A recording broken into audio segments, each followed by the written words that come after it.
प्रभु यीशु ख्रीस्त में मेरे प्यारे भाइयों और बहनों, आज का दिन हर्षोल्लास का है। आज का दिन खुशियां मनाने का है, क्योंकि हम सब प्रभु यीशु मसीह के पुनरुत्थान को मना रहे हैं। सबसे पहले आप सबको ईस्टर की बहुत बहुत शुभकामनाएं। आज का दिन एक बड़ा जवाब है उन सारे सवालों का जो गुड फ्राइडे के बाद हमारे जहन में लगातार उठते थे। कल तक हम सब कुछ खत्म सा लग रहा था हमें। क्रूज था, दर्द था, आंसू थे, खामोशी थी। लेकिन आज कहानी बदल गई है, क्योंकि हम जानते हैं कि प्रभु यीशु मसीह हमारे पापों के लिए मरे और तीसरे दिन यानी आज ही के दिन वह पुनर्जीवित किए गए और हमारे ख्रिस्तीय होने का एक बड़ा स्तंभ स्थापित कर गए। क्योंकि हमारा विश्वास, हमारा धर्म आज ही के दिन में खड़ा है, क्योंकि हम जानते हैं कि प्रभु यीशु मसीह जिसकी हम आराधना करते हैं वह पुनर्जीवित यीशु मसीह हैं। इसीलिए आज का वचन जो हम अध्ययन करेंगे वह हमें उसी की ओर आगे प्रेरित करेगा, जो कि लिया गया है लूका के सुसमाचार से अध्याय 24 पद संख्या 5 से 6, और वह इस प्रकार है। तुम जीवित को मरे हुए में क्यों ढूंढते हो? वह यहाँ नहीं है, परंतु जी उठा है। दोबारा इस वाक्य को पढ़ें। तुम जीवित को मरे हुओं में क्यों ढूंढती हो? वह यहाँ नहीं, परंतु जी उठा है। अब जरा उस दृश्य की कल्पना कीजिए। सुबह सुबह कुछ स्त्रियां कब्र पर जाती हैं। उनके दिल में दर्द, आंखों में आंसू और एक अलग सी निराशा थी, क्योंकि बीते दिन उन्होंने प्रभु यीशु मसीह को उस कब्र में रखकर आई थी। वह वहां जाती हैं एक मरे हुए शरीर को देखने, लेकिन वहां पहुंचकर अचानक से सब कुछ बदल जाता है। पत्थर हट चुका था, कब्र खाली थी और एक आवाज आती है, तुम जीवित को मरे हुओं में क्यों ढूंढती हो? यही ईस्टर का सबसे बड़ा संदेश है। यीशु मरे नहीं, वह जी उठे हैं। प्यारे भाई और बहनों, यीशु मसीह सिर्फ एक शिक्षक नहीं थे, सिर्फ एक भविष्यवक्ता नहीं थे। अगर वह सिर्फ मर जाते तो कहानी वहीं खत्म हो जाती, हमारा विश्वास कहां से हमें मिलता। लेकिन उनका जी उठना सब कुछ बदल देता है। सीधे शब्दों में समझिए इसे, अगर पुनरुत्थान नहीं होता तो हमारा विश्वास अधूरा होता।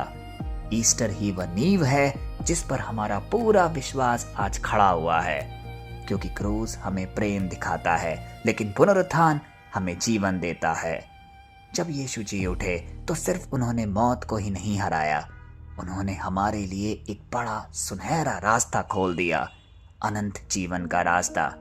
इसका मतलब जो कोई भी उन पर विश्वास करता है उसका जीवन सिर्फ इस दुनिया तक सीमित नहीं रहता, उसका जीवन अनंत हो जाता है।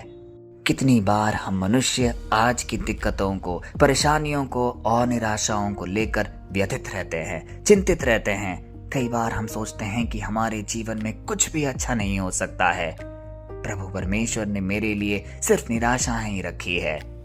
लेकिन आज का वचन, आज का दिन हमें इस बात की ओर प्रेरित करता है कि हे मनुष्य, इस दुनिया से आगे की सोच।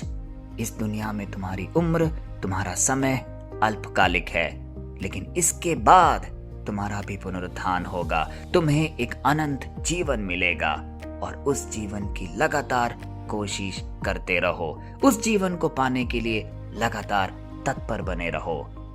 गुड फ्राइडे के बाद, शनिवार की खामोशी के बाद, आज वह दिन है जिसका हम सब बेसब्री से इंतजार कर रहे थे। लेकिन एक सवाल हम सब के सामने आज खड़ा है, क्या ईस्टर सिर्फ एक दिन है या यह हमारे जीवन को बदलने का एक मौका है?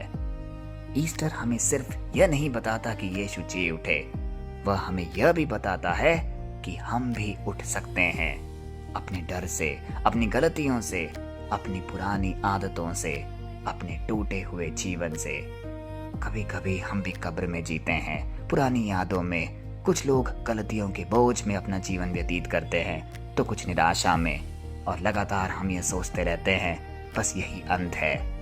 लेकिन आज का वचन हम सबको कह रहा है, वह यहाँ नहीं है, वह जी उठा है। इसका मतलब जहां आप अंत देख रहे हो, वहां परमेश्वर एक नई शुरुआत की खूबसूरत कहानी लिख रहा है। ईस्टर का दिन हमारे लिए 3 बड़ी बातें लेकर आया है। सबसे पहला, कोई भी परिस्थिति अंतिम नहीं होती। चाहे हालात कितने भी बुरे हों आज, परमेश्वर उसे बदलने की ताकत और क्षमता दोनों रखता है। मृत्यु के बाद भी एक सुनहरा जीवन है।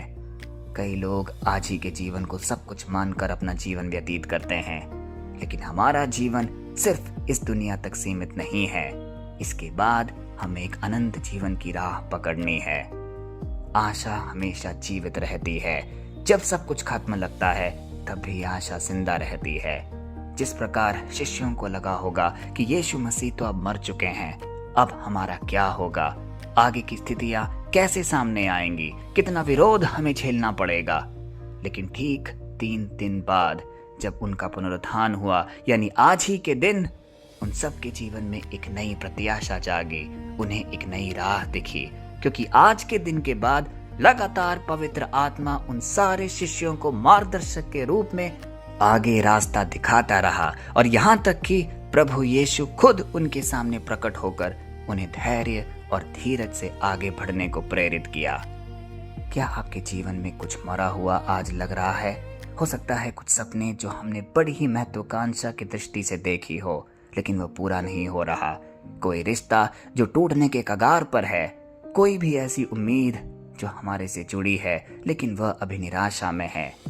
आज ईस्टर हमें कह रहा है, वह फिर से जी सकता है, क्योंकि जिस यीशु मसीह ने मृत्यु को हराकर पुनरुत्थान की राह पर चला, वह आज हमारे उन सारे उम्मीदों को, सारी इच्छाओं को फिर से जागृत करने वाला है। बस हमें अपने हृदय से विश्वास रखना है। तो आइए आज के इस पवित्र दिन में, जब प्रभु यीशु मसीह हम सब के लिए पुनर्जीवित हुए, हम अपनी आंखें बंद करके बस सारे क्षणों को याद करें जब हम निराश हुए, जब हम थके हुए थे, और एक ध्यानपूर्ण तरीके से अपने पिता परमेश्वर से बातचीत करें। सबसे पहले उन्हें तहे दिल से धन्यवाद दे कि उन्होंने अपने इकलौते पुत्र को हमारे लिए न्यौछावर किया।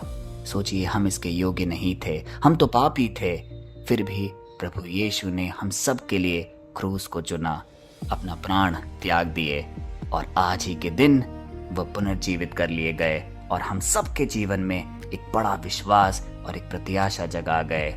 आइए ये प्रार्थना बोले। हे स्वर्गीय पिता, आज हम तेरा धन्यवाद करते हैं इस महान दिन के लिए। धन्यवाद कि तूने अपने पुत्र यीशु मसीह को मृतकों में से जीवित किया। हे प्रभु, आज जो भी ये संदेश सुन रहा है, उनके दिल को आज छू ले। जहां भी निराशा है, वहां आशा भर दे। जहां डर है, वहां साहस भर दे। जहां अंधेरा है, वहां प्रकाशमय कर दे। हे प्रभु, हमें नया जीवन दे, नई सोच दे, एक नई शुरुआत दे, और हमें यह विश्वास दे कि तेरे साथ कुछ भी असंभव नहीं है। आज इस ईस्टर के दिन हम अपने सारे बोझ, सारी निराशा तेरे चरणों में समर्पित करते हैं, और विश्वास करते हैं कि तू हमें, हमारे परिवारजन को, हमारे हर एक निवेदन को जरूर पूरी करेगा, हमें एक नया जीवन दान देगा। हम ये प्रार्थना यीशु मसीह के पुनर्जीवित नाम पर करते हैं, आमीन। प्यारे भाई और बहनों, ईस्टर सिर्फ यह नहीं कहता कि यीशु जी उठे। ईस्टर यह कह रहा है, आपका जीवन भी बदल सकता है। आज से निराशा की जगह आशा चुनिए, डर की जगह विश्वास चुनिए, और हार की जगह एक नई शुरुआत चुनिए, क्योंकि कब्र खाली है और उम्मीद जिंदा है। ईस्टर की यही सच्चाई है, और यही हमारी सबसे बड़ी ताकत है। आप सबको फिर से अ वेरी हैप्पी ईस्टर। कल फिर हम मिलते हैं। तब तक के लिए पिता परमेश्वर की असीम दया, कृपा और अनुकंपा में आपको, आपके परिवारजन को, आपके हर एक निवेदन को हम प्रस्तुत करते हैं, पिता, पुत्र और पवित्र आत्मा के नाम पर, आमीन।